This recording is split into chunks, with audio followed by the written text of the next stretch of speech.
How's everyone doing?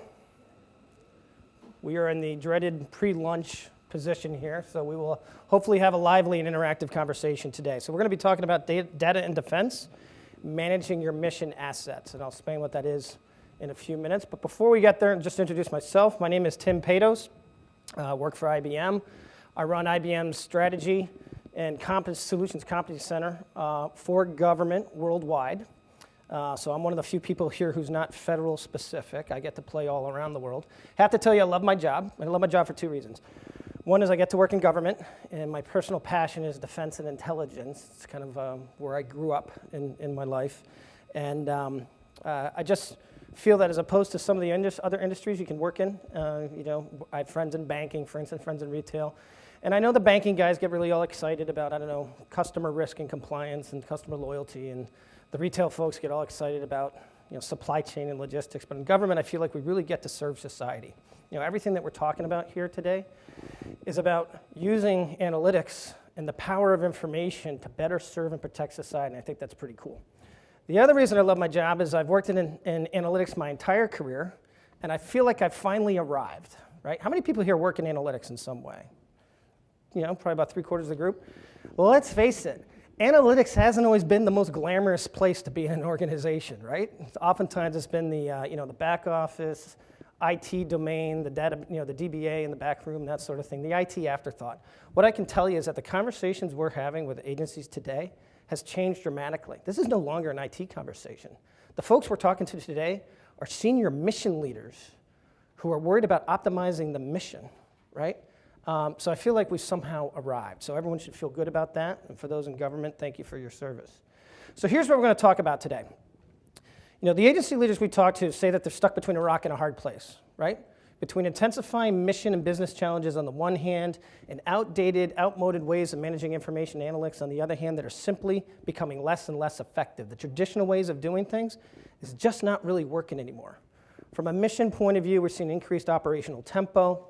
We see a radically changing and dynamic nature of the threat. If you look just specifically in intelligence and counterterrorism, the threat that we're facing today, the short tail attack, with not a lot of money moving around, not a lot of training, the rabid dog and the attack dog, where the life cycle radicalization is really short, is worlds different from the post-September 11th type of attack we were looking for. Hasna Atabouchian, the woman in Paris who strapped on the suicide vest 2 days after Paris when we started knocking on doors, she went from being a seemingly normal, going out to nightclub, partying Parisian girl to putting on that suicide vest in 90 days. Omar Mateen, 45 days from normalcy to going into the Orlando nightclub, right? So velocity of instability, radically changing nature of the threat, all during a time of downward pressure on budgets where mission readiness becomes important. So that's the mission challenge. On the business side, on the IT side, we have so much data, but not enough information. Our analytics systems are rigid and inflexible, right? They're kind of data warehousey focused, right? They're query state, meaning you have to be smart enough to ask the system a question before. Wouldn't it be nice if we just got answers before we even realized there was questions, right? So the old ways of managing information against those mission challenges don't work. Now, the good news, and we're going to talk about this today, is that with the convergence of big data, IoT, cloud, mobility, we're able to do things today that we weren't able to do even 2 years ago. And we're going to talk about some examples today with the esteemed panelists. So let me introduce the esteemed panelists first. All right, so first, David Abisher, second from the left on the end, is Chief Special Operations Branch, CECOM, Training Support Division of U.S. Army. He's the founder of the CECOM Equipment Diagnostic Analytics Tool Project, which is about applying advanced operational research techniques in support of Army combat equipment. He is 36 years in government service, served in the Air Force, and spent 4 years in Iraq and Afghanistan. Kevin Avon, immediately to my left, is a lieutenant colonel, retired U.S. Army, and now works in global business services for IBM, where he's basically the leader for the Army and the U.S. Marine Corps account. He's dedicated to outstanding mission outcomes while also taking cost out. And when he was with the Army, he specialized in operational logistics, and he deployed as well to Bosnia in 2001, I believe. Down in the end in uniform is Colonel Bill Walpert from the U.S. Air Force. He's the Chief of Intelligence Capability and Requirements, HQ Army Combat Command. It's Air Force. Did I say Air Force? Not Army. You said Army. My goodness, and you're sitting there right in a U.S. Air Force uniform, too.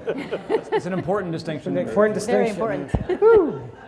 What do I know? I'm just a Navy guy, for crying out loud. Okay, so he's served in the Air Force, obviously, for a good deal amount of time.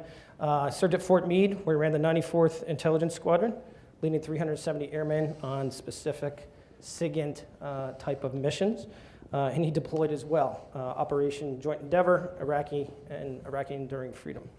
And then finally, Diane Del Rosso, VP, Sales Integration Exec with the Weather Company, which is all about fusing cognitive and cloud and Internet of Things together. 12 years active duty in the U.S. Army as well. Master's degree from the U.S. Army War College. And she's currently a colonel, serving colonel in the Army Reserve. And actually, she's on duty today as well, so we're glad to have her. And she was the brigade commander of Army Staff G4. We're a part of that. So, and again, I introduced myself. 2 little factoids. My degree is in international relations and nuclear wargaming from Harvard University. And let me tell you, back in the 80s, nuclear wargaming was a pretty big deal, not so much anymore. And I'm a serving firefighter and captain. My fire department is certified fire instructor nationally. So thank you all for your service and for being here today. And I'll buy you a beer in the uniform later on. Okay, so we're going to run through some chapters today. And we have a little bit over 30 minutes or so. I'm going to ask some questions, kind of facilitate conversation, and then we'll go to Q&A. Does that sound good with the group? Okay, so the first question I got is basically, why are we here and why do we care? What are the key challenges that defense agencies are facing today from a mission readiness and an intelligence point of view? What are the key challenges that they're facing, and why are old ways of doing things becoming less effective? And Colonel, in the end, I'll start with you, if that's okay. Great, I'm actually glad you did. It's my favorite part of the question. So you laid out kind of a velocity of data argument in the very beginning. I think it's much more mundane than that, quite frankly. It's just a proliferation of threats. It's the usual actors. We have North Korea, ISIS in all of its instantiations all over every failing state you can imagine. And then the 2 complicated ones, Russia and China. So just those top 4, if you look at the nature of what intelligence is tasked to do against those 4 challenges, radically different in each one. ISIS is largely a manhunt and a networking game where we have direct observables and we're looking at first order effects as our data bits. You look at North Korea, that's nuclear and missile testing. That's very S&T specific, and they're pretty smart. They've taken a lot of our direct observables away, so it's very nuanced and very calculation specific in order to figure out what they're doing. Russia, that's a great classic counter-air threat, which takes us back to your 80s, where we're looking at what is this strategic foe doing and what are they messaging. And then we look at China, which is all over the map. We have remote sensing capabilities that are trying to keep track of the South China Sea activities. We have signals intelligence trying to keep up with their rapidly deployed fiber optic networks. And cyber capabilities are a part of both the Russia and China, and to some extent some of the other threats as well. So the nature of the intelligence data required to deal with these threats has expanded dramatically, and it's all happening to us at the same time. At the same time, the Air Force specifically is the smallest it's ever been. We're about half the size of our largest point in history, which was also in the 80s. Yep. And the data is a factor. For instance, DCGS, as we have a full motion video, the RPAs that you see so much about in the media, they generate about 60 megabits of data per second that has to be exploited by someone. And we just have an industrial era process for going through that data. It's human eyeballs on every single frame of video to discern what the data is that can be actionable. So it's a confluence of people, we're small, the data is large, and it's varied in type. So it's incredibly important that we figure out a way to get humans less involved and machines more involved in that process. David, any thoughts? The add to the Colonel's thoughts there about our problem is that our sustainment structure is small, smaller than it has been in a while, but it's worse than being small, it's out of balance. In the high water mark of Iraq and Afghanistan, we committed to pretty much full contractor logistics support for sustainment of equipment in the field. We're in a position now that's no longer a tenable position. So we have to rebalance. We have to put soldier tasks back with soldiers and rebalance the force structure so we have tactical edge diagnostics taking place by the soldiers that are manning those platforms. I think to add to that, the thing that I see as a challenge is, to your point, David, is that not only do you have the Army and the Air Force and the Navy and the Marines, and oh, by the way, you may have a Korean medical unit, you may have an Italian brigade in your AO, you may have a Spanish Special Forces, I lived this, and nobody has the same common operating picture. So the intelligence is an issue, the sustainment is a huge issue. We also have National Guard, and then we've got reserves. Everybody might think that we're all US forces, we're all in the same systems. Negative. So there's also that challenge with the common operating picture, even amongst our Army, let alone joint, let alone coalition forces. So in addition to what Colonel Wolpert had mentioned, and it's not just the data types, it's who needs to know, right?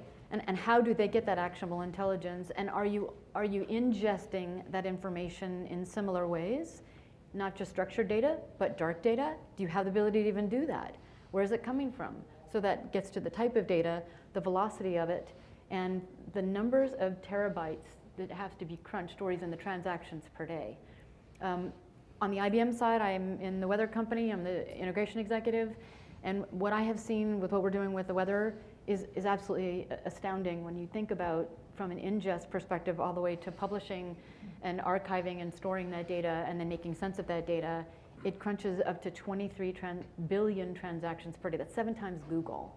I mean, it's just astounding to me, not just structured data, but also images, dark data, satellite imagery, that kind of thing. It's just, so on the one hand, we've got the military challenges. On the right-hand side, we've got the capabilities to marry them together. And I'm not just talking about weather data. Our platform can be leveraged with any kind of industry across verticals, whether that's insurance for risk and fraud, or whether that's banking, or whether that's bad guys, and footprints that they leave, and signatures, as well as sensors and actuators, and telematics information. Right. That's right.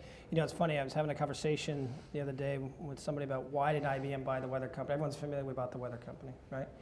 And what are the reasons for it? And there's actually 2 reasons, right? So the first reason is the weather data, of course. You get to do a lot of groovy things with weather, whether it's in military operational command, battle management, command and control, or supply chain, retail, whatever it is. But the second reason we bought the weather company, this is actually, I think the more important reason, or the more significant reason, is that the weather company represents the largest industrial strength Internet of Things sensing platform, right? You hear about 8 billion sensors out there. Well, 4.5 billion IoT sensors are connected up through the weather company platform, and we can add sensors at will. That gives you a lot of power to do some interesting things around things like mission readiness. So I don't know if you want to talk a little bit, Sure. Kevin, about what's happening in an equipment readiness point of view. Sure. So as the Chief of Staff of the Army has said repeatedly over the last couple of months, his #1 priority is readiness. He's got an Army that has been deployed for 15 consecutive years.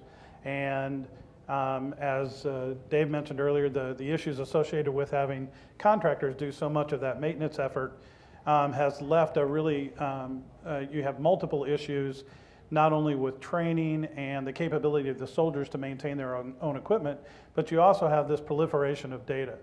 And so we'll talk more about this as we go. But for example, on a Caterpillar transmission in a Stryker vehicle, it has 17 sensors.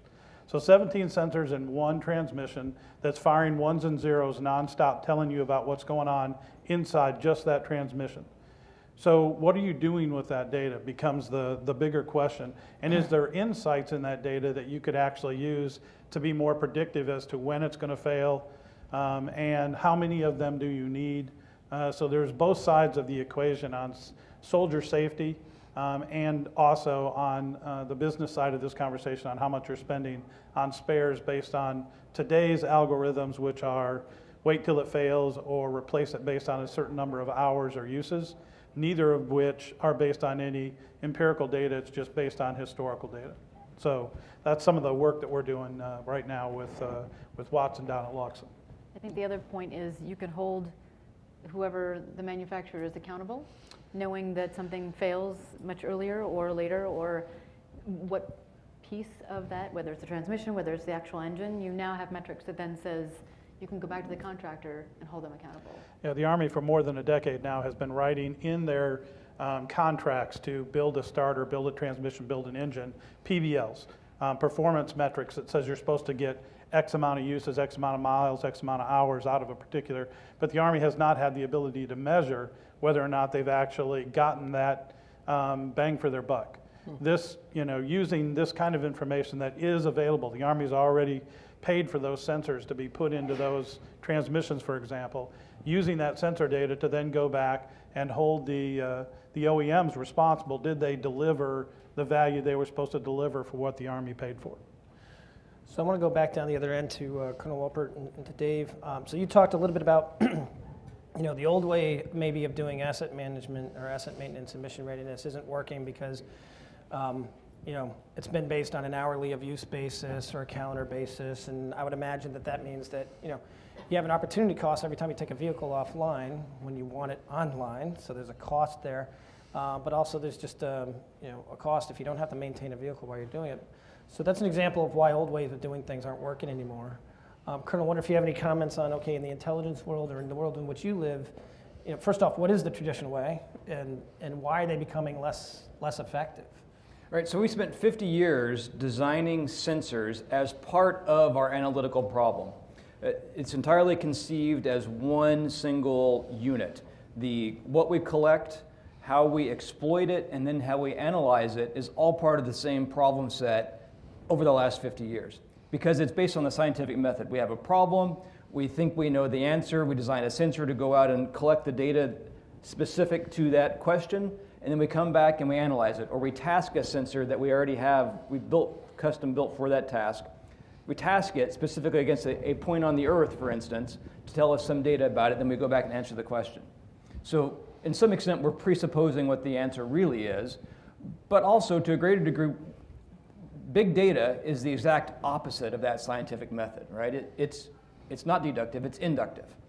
And we're missing out on all of those precursor events that the human just hasn't been able to discern or suss out of the trove of potential observables out there. So that's the start of how we are an industrial era exploitation capability. And then once we have the data, simply having a human being look at a screen or listen with headsets, a human being interact with the data to discern what the analytical value is incredibly slow. For FMV, for instance, full motion video, every single predator or a reaper that's flying over, you pick a spot on the Earth, there's between 3 and 5 humans doing the intelligence exploitation. There's a pilot and a sensor operator someplace else doing the actual flying. Then there's a forward-based recovery and launch crew doing the takeoff and landing of those capabilities. And then there's a whole trove of support folks maintaining the SATCOM links to keep everything flying and to support all the systems that are required for all of these direct interactive analysts. So you have this incredible amount of overhead of humans dedicated to just a single line of video coming out of the forward theater. Incredibly inefficient. If we had analytic techniques that would separate that single fuse notion of the collection, exploitation, and analysis into bits so that we could have the humans doing the hard part of the analysis and the computer actually telling us first, making it easier to do the exploitation, doing some shape identification and shape following across a scene, for instance, in video. That would be huge. And we struggle with that immensely because it's easy to say we can do facial recognition and that's a one-off kind of thing, but we're trying to do facial recognition as we do vehicle recognition, following a white Toyota pickup in a city of white Toyota pickups. as it navigates through somewhat obscure roads and channels and stops and starts and restarts, and our SATCOM link sometimes drops in, drops out, we have stutter on the video. Putting in all those real world effects into what we're trying to do makes this incredibly complicated. So if we could have analytics do that sort of first order effect of this is the thing you should be looking at. And then, and this is, sometimes we give ourselves way too much credit, but farther in the future, really what we need AI for, cognitive computing for, is to tell us where we ought to have that sensor so that we can plan with the computer doing all that AI in the background, telling us in a predictive way, this is what you need to be listening to or looking at some point in the future so that we can have it in the right place at the right time to collect our data. Sure. David, any thoughts on that as well? Yes, lots. Before the meeting, we were talking about the Air Force and discussed that the Air Force never gets rid of any platforms, and the Army doesn't either. So we have everything from very poor data sources or platforms that we have to support that are very poor in data, and all the way across the spectrum to being very rich in data, all of which we have to support and apply analytics to. So one of the most important things that we've done in the last couple of years is marry up the cognitive task analysis process with our causal modeling process and bring the expert knowledge in the domain, whether it's data poor or data rich. We always have to apply that expertise. And as the Colonel said, what we can get to then is in the process when we're doing our causal modeling, we're constantly thinking in terms of reducing entropy and asking first best questions. So that kind of goes with what the Colonel was saying. We need to know where to direct soldiers, where to go, where to place sensors, where to make the first move to increase the speed and accuracy of diagnosis in our world. Great. Okay, so I'm going to shift gears for a second, just in terms of time. So let's go to the second chapter. I'm actually going to combine second 2 and 3 here, so not to throw your curveball. Is what kind of new capabilities exist today? We've talked about cloud and big data, and then what's happening in your world? What are you doing? What are you doing about it? Give me some examples, or give the folks some examples of the types of things that we can do today that are new and that actually delivering value. And maybe I'll start down here this time, Kevin, with you. Sure. So you'll see one of the demos out there is the Watson Stryker demo. It's the Watson Equipment Advisor tool set. What we did starting was about 5 months ago was to start with 2 Strykers and the 2 transmissions that were there. Gathered 15 years of maintenance data because it's all there. So we're taking the sensor data, we're taking the maintenance manuals, the safety of use messages, and then we're marrying that with subject matter experts. We have senior warrants and NCOs that are there that have been maintaining this equipment for decades. And marry those together and teach Watson how to parse the data and look at the data to be able to be predictive, which isn't all that revolutionary. There's a lot of different companies that have different tools that will predict when something's going to fail. But more importantly, to be prescriptive. And what you're doing there is you're taking Watson, it's first predicting the failure, and secondly, sending prescriptive information out to the maintainers on what they should do ahead of time. So for example, we looked at 2014 where we, the Army, replaced about $12 million worth of engines on Strykers. What if instead you were replacing just the fuel filter? Or you had maintained a component before that engine ever failed? That was $12 million just in engines for Strykers that particular year in 2014. And so what we have the capability to do now we've ingested, in 60 days we ingested the rest of the Stryker fleet because that's one of the unique capabilities that Watson really brings to this environment is its ability to consume and ingest large volumes of data at pace, an incredible pace. And then you marry that with the ability for it to review unstructured data, and together you've got a tool that now is helping the Army predict failure. We looked at a particular feat of equipment where the commander said, I have 1 down, I'm ready to go into the mission tomorrow. Based on our analysis, 7 of the 8 vehicles in that fleet were going to fail within the first 24 hours of that mission operation. That's the kind of different information you'd have as a commander with the kind of tools that are available today to look at these large volumes of data and be more predictive, but also to be more prescriptive.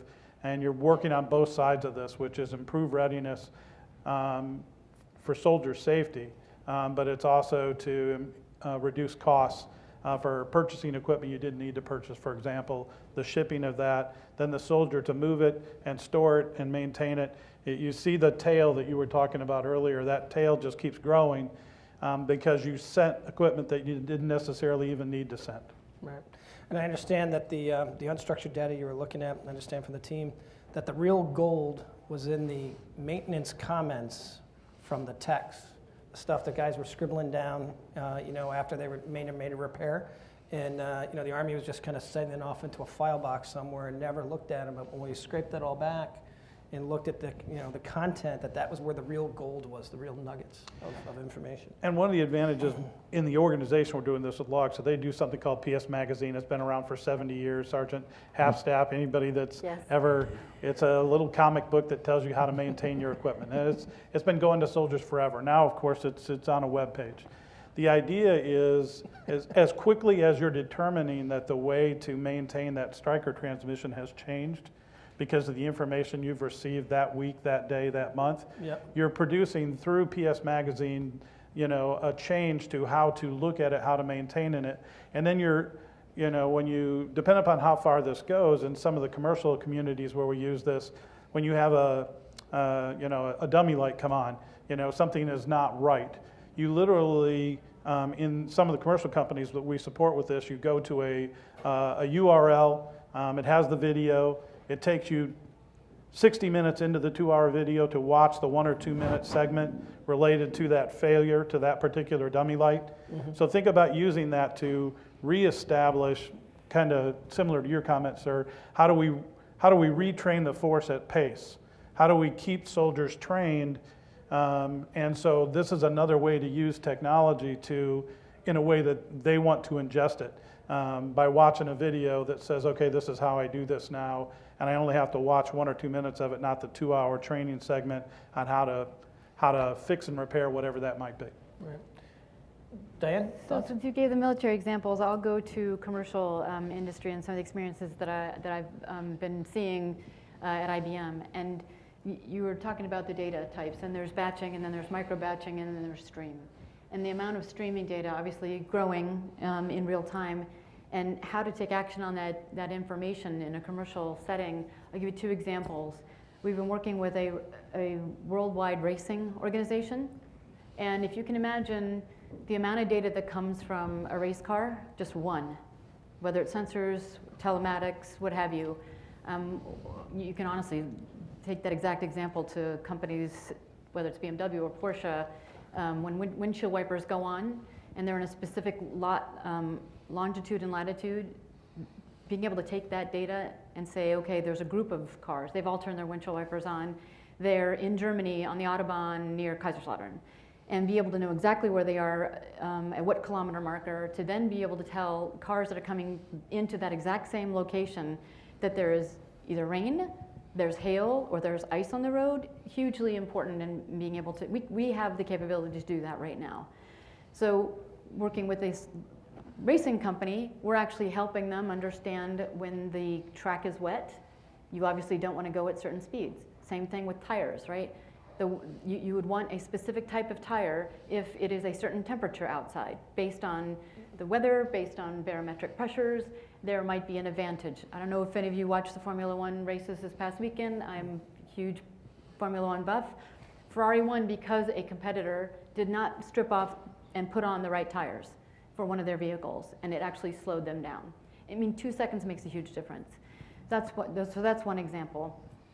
And I mentioned the alerts, and I think that's a really good other example. Some insurance company we have been working with, being able to tell a large city population of Dallas, Texas, that there was baseball-sized hail that was going to be coming into their area, and to move your cars into a safe place. If you take the number that it costs an insurance company to insure you as one individual, and then you are able to tell that insurance company you're going to be able to avoid those claims, you would automatically think that that's actually going to hurt the insurance company because then they're not getting that business. Well, that's not true, because not only they increase loyalty by being able to send me a text alert to tell me to put my, even if it's a beater car that I drive, under the, but it's all you have, into a safe place, whether it's the garage or whatever, so the baseball hail size, you avoid the claim, multiply that by the numbers of individuals, the types of cars, what they pay for them, and then the insurance overall, you've really been able to avoid a lot of second and third and fourth order effects, but also that engagement in real time to that customer is gold. That is so sticky, and it will keep that customer with that insurance company for life. Good stuff. David, any thoughts? Back to military example, expert systems for soldiers in the field. That's our key. 100% commitment to getting the answer correct at the tactical edge. We have a wealth in CCOM, a wealth of tacit knowledge experience. We've all seen the guy that's been working on the equipment for 30 years and can walk around it, and he knows what's going on without even just by listening or seeing. So build a tool that looks and acts like that person, and then put it in the soldier's hand. No requirement to hit the web, anything, and no different than a wrench or a screwdriver in his toolbox. Put that in his hand and let him benefit from the collective wisdom of our organization, and let him do good things. Get the answer correct. Yep. And from that thing, from that foundation of data, we have a lot of good things that can happen from there. Okay, William, what are you guys doing? Yeah. Actually, there's a lot of work that's pretty promising going on in our labs for API-level microservices. Like a human language technology is progressing really well. It's really complicated. You think, well, that's no big deal. Siri does that for me all the time. Yeah, but that's with a really pristine audio cut into your processor. What we're dealing with is often very degraded, staticky, inconsistent, spoken by people with very low education oftentimes too. So it's doesn't follow traditional rules of grammar that AI may have learned from different audio sources. But nonetheless, it's progressing pretty well and all those things, but we have a hard time with integration. So we have all these AI or APIs that deliver little microservices into our system, but we're still structured, as I said, very linearly as how in terms of taking that data in, analyzing it, and doing something with it. It's all very human-centric, and that integration part is really, really complicated, and it's really cultural. And we have a hard time getting past, this is how I've done it, but we're going to break from that, build an entirely new information infrastructure, and then deploy that. Because we can't stop what we're doing today to field the new thing for tomorrow. And we're so slow fielding things that by the time we got the new thing for tomorrow out there and in place, that would be the thing that we would be deriding because it was the industrial era. Right. By that time, the threat would be downrange, right? Okay, so we only have a few minutes left, so we're going to shotgun this one pretty quickly. So we've talked about some of the challenges, we talked about some of the new capabilities and some examples of what we're doing. What advice would you give to the folks in the crowd of how to get started? What are some of the key lessons learned? How do you approach, these seem like big, intractable challenges. Where do you start? How do you get going? So what we've seen, and this has been happening across the Army space and the Marine Corps space for the last couple, 3 months. There are approaches where you can bring this technology in a small pilot approach that becomes affordable and a way to get started and to determine whether or not it brings enough value. And that's the recommendation I make as I go talk to different clients all across the Army space. The effort that we've done at LOGSA with the Equipment Advisor was a pretty small, comparable price point from which they could come in, and they picked a very specific use case, and that was one of your questions that we needed to think through. And my position is, and I just did this, I was meeting with the Army Analytics Group a week ago at Astor Place, and the conversation was about being very precise with your use case. Don't make it boil the ocean, because we can. We certainly have the technology. We have the capability. We can come in and consume all of your data, but I don't know that's the value point that you want. One of the things that I routinely mentioned to the senior leadership in the Army is tell me what your top 10, top 15 vehicles are, or only tell me what your top 10 or 15 systems are, the ones that are costing you tons of money and the ones that most dramatically impact your readiness. So let's make it helicopters, tanks, and Bradleys. Let's not try to do the 80,000 ground vehicles that are mostly analog. That's a task we can take on, but I don't know if it brings you enough value from an analytics standpoint and from a dollars and cents standpoint to bring you value. So I would say be precise with your use case and to engage us in pilots where you don't have to try to take it all in at one time, and let's see whether or not this technology brings you value in a small tactical way. And if it does, then you've got justification to move further up the scale then at that point. Are those pilots part of an agile acquisition framework like SAFE or something? That's the only thing we found to be effective. Right, so we generally approach most of these solutions as an agile approach where we're trying to, so like with the private cloud we're building in Huntsville, the first thing we started working with that community with was, so we're supposed to have 35 applications up and running in that private cloud by the end of year one. We have a list of over 250 right now in the queue. And that's the way Agile works. The more you give us in an Agile development environment, the more effective we can be, the more cost effective it is for you. It keeps my factory machine working better and more effectively when I have more to do in an Agile environment. Quite frankly, the acquisition community is one of the biggest challenges in all of this conversation. And you that are functionals that live in this world trying to get these ideas through an acquisition community, there's no question it's difficult. That's another reason I suggest piloting, going at it more small. You might get your acquisition community to be a little more flexible in supporting some of these new ideas as compared to taking on a really large project with a significant cost, and we're going to bring you value in a year or two. That just doesn't work for anybody. Well, to be fair to them, they were following laws no and question, regulations, right, that have accumulated over time. Absolutely. But all of our success in DoD right now is figuring out ways to break those with DIUX, for instance. Yep. Anything as an other transaction authority that gets us OTAs, outside of FAR, that's where we have success. Agreed. So, Bill, any comments from your end about advice and guidance beyond the acquisition piece, advice and guidance from your end on how to get going and how to tackle these? Absolutely. In addition to the framework thing, which I think is vitally important because that helps give focus, be careful if you're a leader of one of these organizations what you incentivize. For instance, Skunk Works.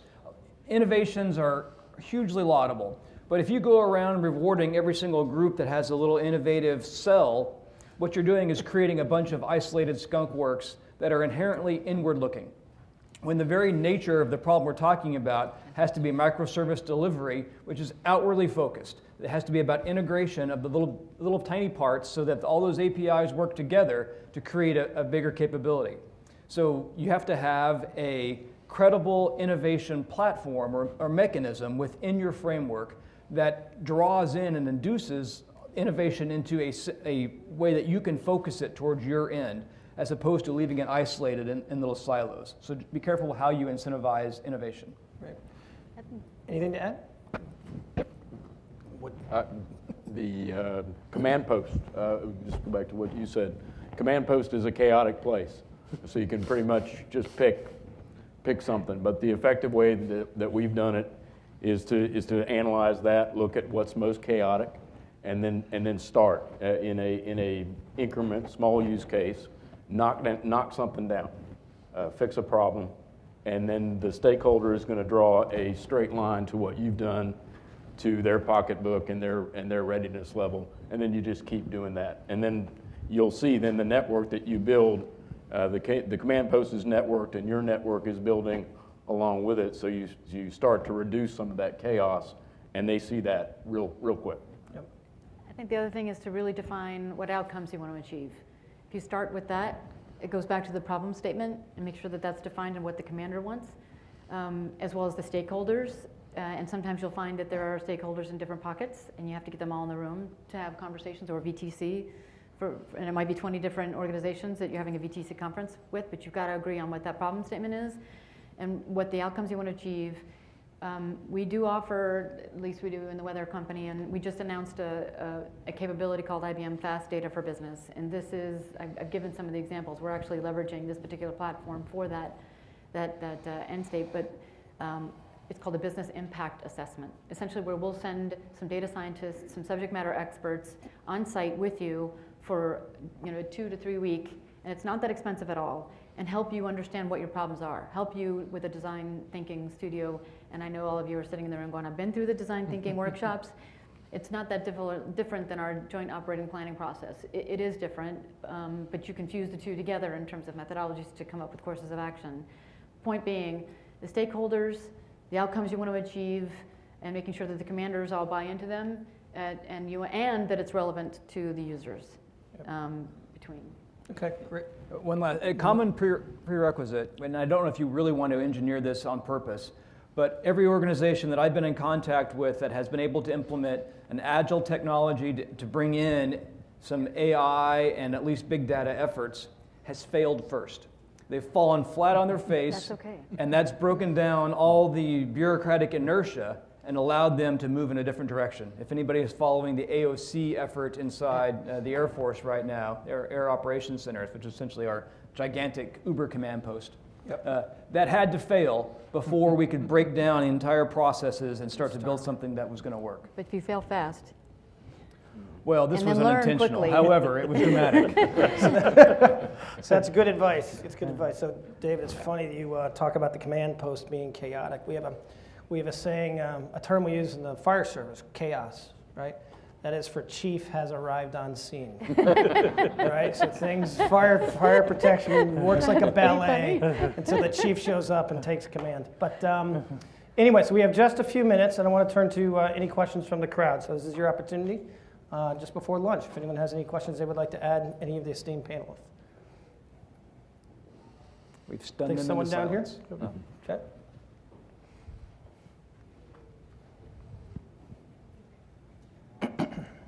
Good morning, good afternoon. My question kind of goes to everyone since you've all been in the military. Thank you for your service, by the way. One of the things that's constant in the military is you're always having people rotate out. In an earlier conference or earlier presentation that we had, one of the gentlemen brought up the fact that you have soldiers now that are used to using intelligence, AI, they're tracking just about everything using a computer, but when the computer goes down, the work can't get done. When the transition season comes, which is every summer, you can kind of predict that people are going to be moving out.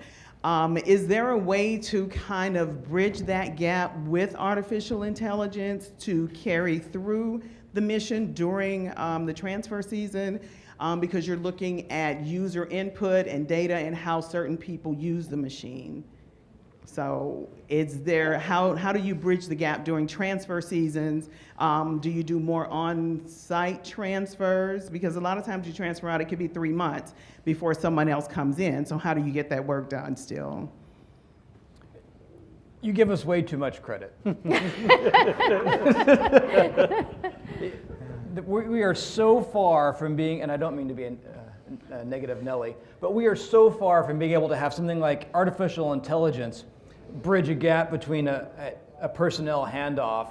You know, Korea is the same war we fight again every single year, over and over again, because it's 1 year personnel rotations for the most part in and out of Korea. There's not a chance in hell that we're ever going to implement AI to bridge that gap, even though that is a chronic problem that we're continuing to fight. Deployments are also horrible. You know, there's 6-month rotations or even a year rotation. There's a huge dip in capability and performance on those cusps, right? But AI is, we can't even get that to work in places where it's a lab, much less deploy that out in an unstructured environment like tasks and TTPs for individual airmen. Take a crack at that one too. There's certainly ways that we can fine-tune our models based on where they're being used, updated to take on the character of the motor pool that it's in. That's certainly in the realm of possible. But on a more basic level, the good work that we do is capture the knowledge. capture the expert knowledge. Once you have that and you have that codified and you have that in a model, that pretty much exists forever, and that transcends the rotational movement. Somebody falls in on a foundation of expert knowledge rather than starting from scratch. He has that to work with. So once you have that benchmark established, that's very critical, and that will help ease the burden. And we run into this all the time with equipment with soldiers that are in certain, Patriot missile comes to mind, where you have a very rapid 1-year transition through there. Once they learn how to work on the thing, they're gone. Sure. If you have that established, then you've done a lot of good work. So you have an AI infrastructure in place that can do that? Some on our platform level, we can learn locally on that box, so it takes on that character. That's more cognitive capabilities than AI. Yes. Okay, Yep. so I use AI maybe in the infrastructure. Yeah, I would say that the conversations are ongoing. So most people that have served are comfortable with the left seat, right seat ride process that we've been using since really the Bosnia time frame became the primary time we started using that consistently, but now we use it all the time. As units rotate in and out, they come in for a period of time where they're in the left seat, where they're watching, and then a period of time in the right seat where they're doing. Usually it's a 2-week transition. The conversations that we're having now is how do you take the information that occurs in that 2-week transition and deliver that to the unit a month before they deploy, 3 months before they deploy, 6 months before they deploy. But it's a conversation right now. The data exists. If you go to the call center, the Lesson Learned Center at Leavenworth, all those lessons learned are captured. They are all in a data environment, but that environment is a query-based. If you ask exactly the right question, you can get a good answer. And it's a lesson learned inherently in a different context than what you're trying to employ it in. Absolutely. So the ability to parse that data, why a machine language solution like Watson, there are others, but like a Watson, is an important way to potentially solve this problem, is because it's a language-based solution. And this is all about language. This is about taking that language, parsing it in a way that a user can quickly get what they're trying to get, versus a query-based solution. But that data is in the same volumes of data that are all over our services, and is someone going to take that first step from a contract standpoint to engage an organization to start bringing that data in and teaching, in this case it would be Watson, teaching it its corpus of information so that it knows how to take that data and provide insightful information. So somebody's going to have to take that step. When you ask the question, visually I sort of imagine the computer saying, Dave, you should be thinking about this right now. As the new guy comes in and sits down for work in the morning drinking his coffee. And we, I should have said cognitive. yeah, well, it's okay. Either way, though, we don't have an IT infrastructure that can enable that. We can't even get Windows 10 deployed. So it's... You need to be a little bit more optimistic. I'm just saying that a lot of what industry develops is truly amazing and promising, but we have some infrastructure challenges on a scale that are difficult to overcome. Yep.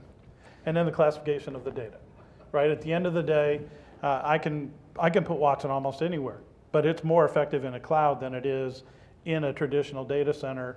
But I can slice and dice it as necessary. We've proven it. We're doing it today. But at the end of the day, you're losing some of its efficiency. And because I'll just say Army Marine Corps' infrastructure backbone is rather chaotic and not well organized, until they get to truly a cloud environment, 5 years, 7 years, anybody want to predict? Whenever that occurs, then you're going to gain more efficiency from these kinds of tools. But these tools exist today and can be used in your traditional data centers. It's not as effective, but it absolutely will work. We're doing it today. I think rather than taking the whole swath of how do you get left seat, right seat trained, for the summer rotations that happen in the military, picking the specific project, picking the specific issue that you're trying to grapple with, whether it is wear out rates for Stryker tank, engines, or whether, and that being the problem set, and the outcome you want to achieve, and then look at how you do a proof of concept around that, or a business impact assessment. I mean, you look at where the dollars are being spent, where investment dollars are going to be in the future, what's in the POM, and then kind of go from there in terms of what you want to go after for your proof of concept. Because once you prove that out, then you can pick other projects along a roadmap. Yep. And these business impact assessments and having these subject matter experts and data scientists come in, they can actually help you basically jot that journey down and pick the first project, knock the cover off the ball, go to the second one. And they may be subsets when you break that problem down. Okay, so like 5 minutes ago, she gave me the hook in the back of the room. Oh, So we're going to have to leave this here. I'm sure the panelists will be around for a few minutes afterwards if you'd like to come up and ask any questions individually, but I'll release you all for lunch. Thanks for coming and appreciate it.